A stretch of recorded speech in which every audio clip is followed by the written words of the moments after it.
الحمد للہ رب العالمین والعاقبۃ للمتقین والصلاۃ والسلام علی من کان نبی وآدم بین الماء والطین وعلی آلہ وصحابہ اجمعین اما بعد فاعوذ باللہ من الشیطان الرجیم بسم اللہ الرحمن الرحیم لا اسألکم علیہ اجرا الا المودۃ فی القربى صدق اللہ مولانا العظیم ونحن علی ذلک من الشاہدین والشاکرین۔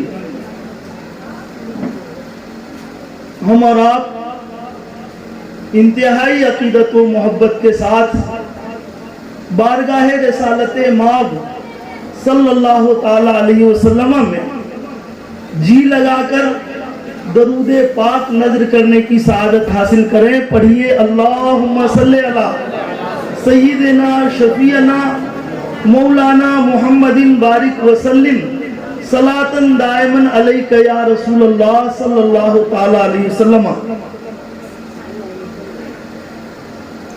یقیناً ہم اور آپ بہت خوش نصیب ہیں کہ آج شہزادے گلب و قبا راکب دوش مصطفیٰ حضرت امام علی مقام اور اہل بیت و اطہار کی بارگاہ کرم میں خراج عقیدت پیش کرنے کے لیے حاضر ہیں۔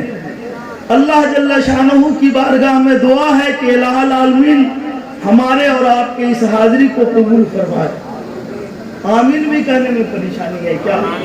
اب میں کہوں گا زور سے کہیے سبحان اللہ، زور سے کہیے الحمدللہ، زور سے کہیے اللہ اکبر، تبھی آپ کہیں گے۔ ارے یہ تو وہ مقدس کلمات ہیں جس کے تعلق سے نبی کریم صلی اللہ تعالی علیہ وسلم نے فرمایا کہ اگر کوئی ایک مرتبہ سبحان اللہ کہتا ہے تو اللہ تعالیٰ زمین کی وسعتوں کو نیکیوں سے بھر دیتا ہے، اور کوئی سبحان اللہ الحمدللہ کہتا ہے تو اللہ تعالیٰ آسمان کی وسعتوں کو نیکیوں سے پر کر دیتا ہے، اور جب کوئی اللہ اکبر کہتا ہے تو زمین اور آسمان کے خلا کو اللہ تعالیٰ نیکیوں سے پر کر دیتا ہے۔ تو آپ محفل پاک میں تشریف فرما ہیں تو سبحان اللہ الحمدللہ اللہ اکبر ماشاء اللہ جیسے مقدس کلمات کہتے رہیے اور آپ اپنے نیکیوں میں اضافہ کرتے رہیے۔ دیکھیے محفل پاک میں بیٹھنے کے کس طرح کیسے اجر و ثواب ملتے ہیں۔ آپ اگر علماء کے چہرے کو دیکھتے ہیں تو حضرت امام غزالی رحمۃ اللہ علیہ نے فرمایا کہ النظر الی وجہ العالم عبادت۔ اگر کوئی آدمی علماء کے چہرے کی زیارت کرتا ہے تو اللہ تعالیٰ اس نظر کو عبادت میں شمار فرماتا ہے۔ پھر آپ نے اس کی تشریح فرمائی کہ کیسی عبادت، تو آپ نے فرمایا کہ دن میں 100 دن روزہ رکھنا اور رات میں 100 رات کھڑے ہو کر کے نفل پڑھنا، ایسی عبادت اللہ تعالیٰ لکھتا ہے۔ تو اگر آپ محفل میں بیٹھتے ہیں اور علماء کو محبت کی نظر سے دیکھتے ہیں تو اللہ تعالیٰ اس طرح کا اجر و ثواب آپ کو عطا فرماتا ہے۔ اور اگر ان کے بولنے پر سبحان اللہ الحمدللہ اللہ اکبر کہتے ہیں تو آپ کو بولنے کا بھی اللہ تعالیٰ ثواب عطا فرماتا ہے۔ میرے عزیز دوستو، تو آپ بیٹھے ہیں تو بیٹھنے کا بھی ثواب پائیے، دیکھنے کا بھی ثواب پائیے، اور ممکن ہو سکے تو زبان کھول کر کے بولنے کا بھی ثواب پائیے۔